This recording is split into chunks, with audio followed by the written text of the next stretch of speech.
Oh my God, he just slammed the steel tray down in front of her. The clang of metal echoed through the Alaska mess hall like a starting gun. Outside, the aurora blazed green and violet, but inside, 4 young recruits had boxed in a woman with neatly tied hair, silently eating with her head down. Sarah looked up, the neon lights catching in her steady eyes. A faded black tattoo flickered at the edge of her thermal collar like a ghost from a lifetime of battles. The young men burst out laughing. They thought it was just a joke. But that silence, it was the final warning. 15 seconds from now, who would still be standing on this frozen floor? The crash of the steel tray on the table rang out like a cannon shot. In the Alaska mess hall, where only the clatter of spoons had filled the air, the sound tore through the stillness. Outside the windows, the aurora swept ribbons of vivid green and violet, but inside, every eye turned toward one table. Sarah sat there, shoulders wrapped in a thermal jacket, hair neatly tied, her hand resting on a half-finished meal. The neon lights reflected on her calm face, no lines, no trace of fear. Only those dark, deep eyes, like ice that had never melted through an Alaskan winter. 4 recruits fresh from the south, still brimming with noisy bravado, stood nearby. They weren't used to snow, weren't used to the bite of freezing wind, but they were well used to group jokes. One of them sneered, half joking, half dismissive. "Someone like you, how long could you last out in a blizzard?" Laughter erupted like a chain reaction. A few faces around the room chuckled along, not out of agreement, but because it seemed like harmless banter over dinner. At an outpost this remote, a small joke was sometimes a way to kill time. But Sarah didn't smile.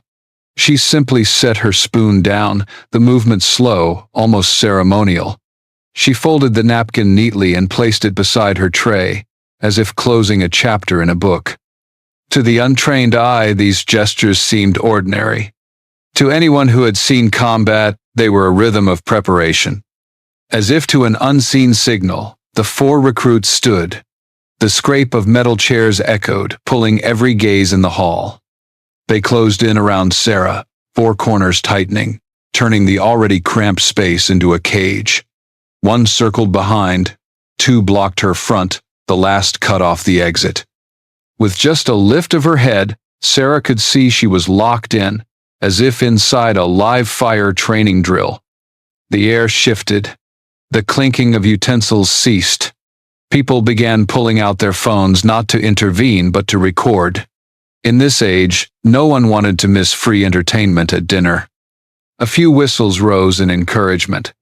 A young officer shook his head with a grin, expecting a harmless social skit. Sarah remained seated, her heartbeat steady, no faster, no slower. In her mind, the math came back like muscle memory. Distance, 10 steps to the exit, 2 seconds using the tables as cover, less than a meter before they could lay a hand on her. There was no fear, only the problem to solve like the thousands she had faced in dark, narrow rooms on battlefields. Outside, the snowstorm was rising. The glass trembled under each gust of wind. Aurora light streaked across the wall, painting the scene like a silent war film. Tension, stillness, and the ignorance of those who didn't yet know what they were poking. A moment passed. Sarah lifted her head. No anger, no panic, only a composed, icy calm, like a century-old frozen lake. And it was that silence that made a few faces in the room uneasy. An old sergeant in the corner set down his coffee and squinted. He had seen those eyes before in Fallujah, in Kandahar. Eyes that meant a single move could turn a room into a battlefield. He said nothing, because he knew the warning had already sounded.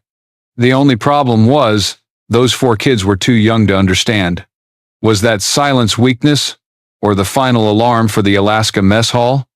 All right then, my dear audience, if you're finding this story gripping, drop a comment with the number 1, or just write, "I'm still here," and stay with me for what comes next. A rough hand shot out, yanking Sarah's collar hard from behind. The fabric of her uniform strained and screeched through the Alaska mess hall like the first crack spreading across thick ice. In that instant, the entire room froze. Spoons hung in midair, a coffee cup stopped short of a mouth. Even breath itself seemed drained from the air. Yet Sarah's eyes stayed unmoving, eerily calm. No trembling, no flinch. Only silence, the silence of someone who had heard bullets slice past her ear, who knew exactly the limits of a single heartbeat in combat. Then, everything erupted. A clean, precise motion, like a spring releasing after years of tension. Her hips twisted, her hand clamped the attacker's wrist and drove it hard onto the wooden table. Steel trays, spoons, cartons of milk crashed and scattered like metallic fireworks. A splash of soup landed on the kid's jacket, scalding hot, but the pain in his wrist stole his breath far worse. The young soldier dropped to his knees, face burning red. The crowd let out a chorus of, "Oh!" half shocked, half thrilled. Someone had already hit record, the shaky frame capturing every detail. Sarah still said nothing. Her move was a period, sharp and final, declaring, this was no game. But in the eyes of the other three recruits, that warning became a challenge. Their pride, immature but stubborn, refused to end it here. One of them sucked in a breath, shoulders rolling forward as if ready to charge. The cramped mess hall rattled with chairs scraping and boots grinding on the floor. A single tense moment passed long enough for the seasoned soldiers around the room to realize this had gone far beyond a joke. In the corner, the old sergeant smirked into his coffee. He murmured to himself, too low for anyone else to hear. Exactly 3 seconds. And they still haven't learned. The whole scene split into two worlds. Outside, the aurora glowed endless, shimmering. Inside, the tight room where 4 young men had just walked into a trap they couldn't see. The calm before the storm, no longer a metaphor, but reality. The one who grabbed her collar lay finished, but the other 3 hadn't backed down. They glanced at each other, eyes flashing confusion and a trace of shame. To retreat was humiliation, to advance was danger. The crowd still watched, phones still raised, blue light from screens painting curious faces. The air itself seemed to urge them forward, as if the room was cheering for their next mistake. Sarah released the kid's wrist, letting him drop to the floor. The gesture was no more than brushing dust from her sleeve clean, unbothered. Her eyes flicked across the tables and chairs, measuring every gap, every angle. In her mind, the math was finished. 3 men, 5 seconds, no more. A nervous laugh cracked from the crowd, breaking the tension. But that laugh became the spark. The second one clenched his fists and stepped straight toward her. And before the story continues, don't forget to hit subscribe and like the video. Oh, and drop a comment below telling us where you're watching from, we'd love to know. The screech of a chair snapping back shattered the air.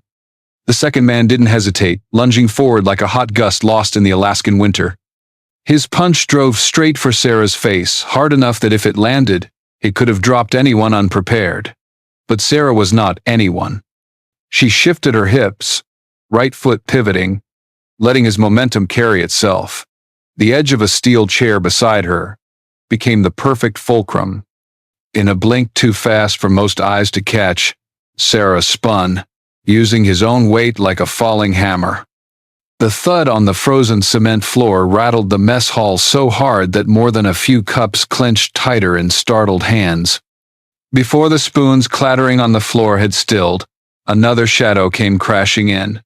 The third recruit gripped a steel tray still streaked with soup, fluorescent light flashing across it in a blinding glare. In another context, it was nothing but a utensil. In a reckless recruit's hands, it was a crude weapon. Sarah didn't back away. She glanced at the reflection once, as though calculating speed and angle in a heartbeat. Half a step left her hand locked his wrist, twisted hard.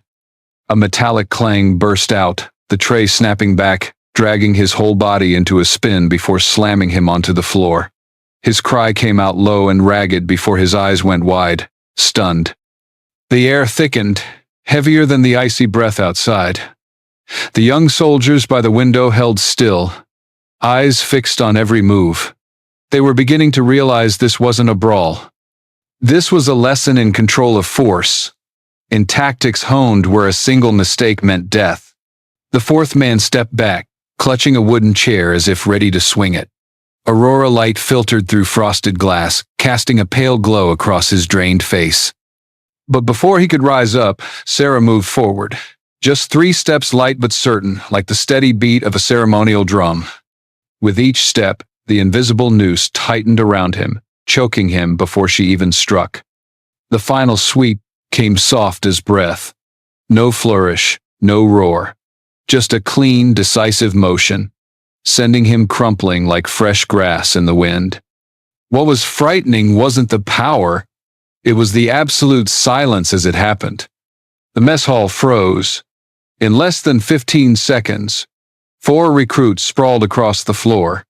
Chairs overturned, trays scattered, and Sarah still stood there, breathing steady, eyes calm, the edge of her collar catching the Aurora's green glow. A few phones were raised, then lowered again, the ones holding them suddenly unsure, keep filming or stop. What they had just seen was too sharp to pass as viral comedy. It had the weight of classified training, something they weren't sure they should even touch. The room sank into a strange silence, broken only by the howl of wind outside the window. Those who had mocked Sarah were mute now, eyes caught between fear and awe. She spoke no word, only adjusted her sleeve so ordinary an action it chilled spines even more. 15 seconds, too short for the crowd to process, but long enough for them to grasp the absolute gulf. This wasn't skill learned in a barracks, this was forged from thousands of hours in combat. And in the corner, one man was not surprised because he had seen this technique before, in a place only SEALs ever set foot. The mess hall's metal door burst open, a rush of icy wind sweeping in with fine snow. Every eye fixed on Sarah snapped toward the doorway. A tall figure emerged in the dim yellow glow of the hallway light. A dark green beret, neat epaulettes, a steady, commanding stride. It was a ranger captain, stationed at the base for the joint training program. He stopped at the threshold. His first glance swept across the room. 4 young recruits sprawled out, trays and plates scattered, chairs overturned. The air was so thick it felt as if everyone inside had stopped breathing at once. Only the whistling wind outside and the Aurora's glow through frosted glass broke the silence. The captain stepped forward. His boots struck the wooden floor in deep, steady beats, each one pressing the tension tighter. As he drew near, his gaze shifted from the defeated recruits to Sarah, the woman still standing, her breath even, her hair loose around her face, her stance firm and unshaken. He didn't need to ask, didn't need to interrogate. Battle-hardened eyes had seen too many war zones to mistake the difference between a brawl and a tactical form. His voice rang out, low and solid. "That's SEAL CQB. I've seen it in Coronado." The room fell dead silent. The jeering laughter from minutes ago vanished, as if it had never existed. No one smirked, no one dared another word. That confirmation, from a seasoned ranger, weighed heavier than any proof. Sarah stayed silent. She didn't nod, didn't deny it. She only tugged her sleeve slightly, as if to cover the faint tattoo at the base of her neck and eagle's wings curling around the SEAL insignia. But concealment now was pointless. They had seen. And from the moment the ranger spoke, her silence itself became an admission. The weight in the air sank over every row of seats. The recruits, still conscious, sank back down, eyes clouded with shame and fear. A few older veterans serving as advisors simply nodded, not at the ranger, but at Sarah. They knew. Those skills couldn't be self-taught, couldn't be for show. They came only from survival training, from long nights in battle where every movement meant life or death. For a moment, almost unintentionally, the ranger's lips curved slightly. Not a mocking smile, but a subtle flicker of respect. He had witnessed many fights, but rarely such calm precision in a space this confined, under pressure this sharp. The Alaska Mess Hall, once just a place to wolf down meals in winter, had become an unplanned stage. The curtain had lifted, and the lead wasn't the ranger, nor the recruits, it was Sarah. Silence spread, but no longer the cheap silence of dismissal. It was the silence of respect, laced with fear. Everyone there knew, from this moment on, that secret couldn't stay hidden. Once the story left these frost-stained walls, it would spread faster than the storm outside. Sarah bowed her head slightly. Not in confession, but as if to remind them. She had no need for the spotlight. Yet, in their minds, that light had already been switched on and could never be dimmed. The Alaska Mess Hall had just become the stage where an unthinkable secret was revealed, and the only question left was, how far would it spread? You're still here with me, aren't you, dear audience? Take a pause, grab a glass of water, then stay tuned for the rest of this gripping story. Drop a comment with the number 1 if you're finding this exciting. And don't forget to hit subscribe. The Alaskan night dropped over the base like a black veil. Snow blanketed the yard outside, and the aurora twisted overhead like streams of green and violet ink bleeding across the sky. Inside the small mess hall, the tension began to thin, but the scene that had just unfolded still burned in every glance. No one knew that moment wouldn't stay inside 4 walls. In the corner, a young soldier, face still boyish, had quietly propped his phone on a tray, recording every move. At first it was only curiosity, a save it to tease my buddies later kind of thing. But after seeing the ranger's cold gaze, the suffocating silence, his hands shook as he saved the clip as if he were holding a secret too heavy to carry. That night he sent it to a close friend with a short note. "You've got to see this. Aurora Seal." Within hours, the video surfaced in a small group chat, then spread outward like fire on dry wind. The footage lasted less than a minute. Sarah moving in a cramped space, each motion sharp, economical, as if choreographed. But with the aurora's green-violet glow spilling through the frosted glass, the scene looked surreal. A lone female soldier spinning, dropping each opponent, then standing tall under the aurora's light. It resembled a sequence from a war film more than a routine dinner. The first caption on social media read, "Aurora Seal," 2 words that quickly became a symbol. To outsiders, it was cinematic, suffocatingly cool. They debated it, turned it into memes, slapped on pounding music.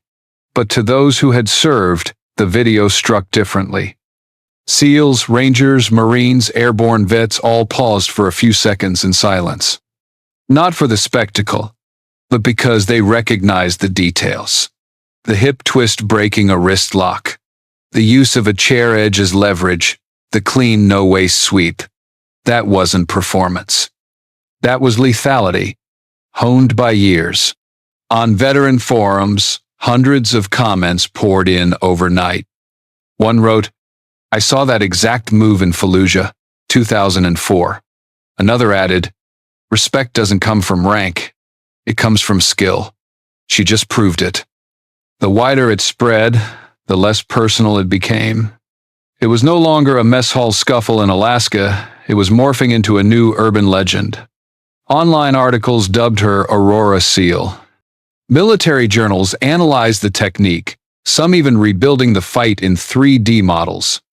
Entertainment outlets only cared about the surface, an anonymous female soldier dropping 4 men in 15 seconds under the aurora sky. Sarah, meanwhile, stayed silent. She joined winter drills, ran through the snow, trained marksmanship in blizzards, seemingly unaffected. But outside, her name had become an emblem. What drew even more eyes was a small detail many missed: the faint tattoo at the nape of her neck. Some zoomed in, enhanced the frames. The second viral image appeared. Eagle wings coiled around the SEAL insignia. Beneath it, a short caption. Not a rumor anymore. The online world split in 2. Outsiders marveled at the cinematic feel. Veterans shared it with quiet respect. They knew, if she truly was SEAL, then a public clip like this could be a seismic shock. And just as expected, within 72 hours the video leapt beyond the military. It hit mainstream headlines wedged between politics and winter storm alerts. Aurora Seal was no longer just a nickname, it was a national headline. From one simple dinner, Sarah had suddenly become a nationwide urban legend. But the question now loomed. Could she still hide in the shadows while the light closed in? Washington did not sleep that night. The glass towers downtown blazed like a storm of electric light, reflecting onto the wet streets below. Inside, behind sealed security doors, a conference room deep within the Pentagon glared under harsh white lamps. A long wooden table was covered in printed documents, while screens replayed the Aurora Seal video on loop. Each time the image of Sarah dropping her opponents beneath the Aurora flickered across the screens, the room's air seemed to tighten. No one could deny it. Her cover was gone. The clip was no longer contained within the base. It had crossed borders, slipped beyond control. Millions of views, hundreds of thousands of shares. And worse, the unfriendly eyes out there had surely seen it too. One faction around the table frowned deeply. To them, this was a dangerous breach. Every special operation tied to Sarah might now be compromised. Covert missions, intelligence routes, all suddenly at risk. Their argument was cold and sharp. Extract her immediately. She was no longer safe to operate. But the other side saw something else. They saw opportunity. This clip wasn't polished propaganda, not a staged recruitment reel. It was raw, unfiltered, unscripted. And precisely because of that, the public believed it. For the first time, the image of a female SEAL stood in front of millions, not at a ceremony, not in a press release, but in the pure clash of survival instinct and discipline. It was no longer just a video. It was a message. Women could stand equal, even lead, in the harshest places. The debate dragged on. Pens tapped relentlessly. A grizzled general growled. Keeping Sarah in the shadows now would only fuel suspicion. A civilian official fired back. Putting her in the light was the same as painting a target on her back. Neither side yielded. Night stretched into morning. Outside, rain began to fall over Washington, drumming on window panes. Inside, sweat traced down brows as tension stretched like a taut wire. But when the first streaks of dawn cut across the long hallway, the final decision landed. No more hiding. They would use this. Not by exposing every detail, but by steering the narrative. From a leak into living proof. From security risk into symbol of change. Sarah, whether she wanted it or not, would become the face of a new era. The screens went dark. Papers were gathered. Yet the air in the room remained heavy. The choice they had made was like dropping a stone into a still pond. The ripples would spread far. Far away, Sarah knew none of it. She pushed through her winter training, boots marking the Alaskan snow, breath curling white in the freezing air. But in Washington, her future had already been redrawn. There was no going back. The question was, would Sarah be ready to step into the light when the shadows had been her home for an entire lifetime of war? 2 weeks later, the New York sky hung thick with mist. Along the Hudson, the brownstone towers of West Point rose like an ancient fortress. Inside the great lecture hall, hundreds of cadets in uniform sat upright. They were waiting for something different. On stage, a massive screen was frozen on a familiar frame, green and violet aurora, and at its center, the silhouette of a female soldier dropping her opponent in the Alaska mess hall. The door opened. Sarah walked in, her stride quiet. No glittering medals, no flags. Just a clean combat uniform. Collar slightly open to reveal the faint trace of ink. The tattoo that had fueled so many rumors. A ripple of whispers swept through the hall, then sank into silence. On stage, Sarah held no speech. She was not a creature of spotlights. She was used to shadows, to the stillness of snow and the roar of rotors. But today, the lights burned into her eyes, hundreds of cadets fixed on her. Somehow, she stood steady. Behind her, The screen flickered, the Aurora seal clip back to life. Soft cheers rose as the beat of dramatic music hit with the blazing aurora. Sarah glanced at it, the corner of her mouth quirking, almost self-mocking. A lifetime spent hidden, only to be exposed by a video with background music. Part of her found it absurd, another part unjust. But deep down she knew. This was her chance to redirect. As the image faded, Sarah stepped to the microphone. Her voice wasn't loud, but it was low and firm. She didn't speak of secret missions, nor of Alaska's stormy night. She chose 3 words: discipline, skill, respect. Each rang across the hall, unadorned. Discipline to survive. Skill to protect your team. Respect, so all could move forward regardless of gender or rank. In the front row, female cadets sat wide-eyed, fists clenched on their knees. In Sarah, they saw not just an internet legend, but living proof. The others, male cadets, young officers, also sat still, no trace of the mockery once heard in that mess hall clip.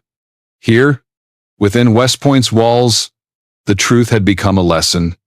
When she stopped, no applause came right away. A strange silence lingered, as if the entire hall needed to breathe. Then, slowly, the back rows stood, followed by the middle, until the whole auditorium rose. Applause thundered into the vaulted brick ceiling, echoing down the corridors.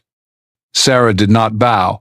She only gave a slight nod, eyes steady, as if to let that sound belong to the room, not to her.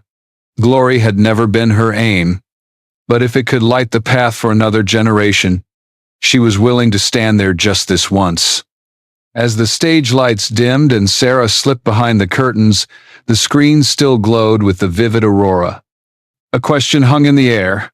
From those 15 seconds in Alaska, could she ever truly escape the shadows that had followed her entire military life? That night, West Point still echoed with applause. But when the lights finally died, Sarah returned to her familiar silence. The aurora lasted only minutes in the Alaskan sky, and so did the cheers. What remained in her was not fame but weight. The secrets never told. The scars on her skin might fade, but the memory of fallen teammates never would. Sarah's story isn't just 15 seconds reversed inside a mess hall. It's proof that true strength doesn't always lie in muscle or noise, but in restraint, in discipline, and in silence. It's also a reminder for all of us: never be quick to judge others by appearance alone. Within each person, there may be a battle hidden that we know nothing about. For those who have worn the uniform, this story brings the belief that legacy isn't always written in history books or reports. It can begin with something simple: a meal, a glance, an unexpected movement, and spread like the aurora, lighting the way for the next generation. But one question still hangs in the air. Now that the light has revealed her identity, will the shadows stop following Sarah? Part 2 of this story will take you into corners never spoken of, where truth and secrecy intertwine, and where a single decision could alter the course of an entire special operations program. If this story has touched you, share it with your family and friends in the United States. Maybe someone will find healing in Sarah's journey. Don't forget to leave a comment below. What do you think about the legacy she leaves behind? And would you like to join us for part 2, where the real secrets are unveiled? Hit subscribe, share, and let us know your thoughts. Because who knows, the story you're waiting for may just be the next chapter of this journey.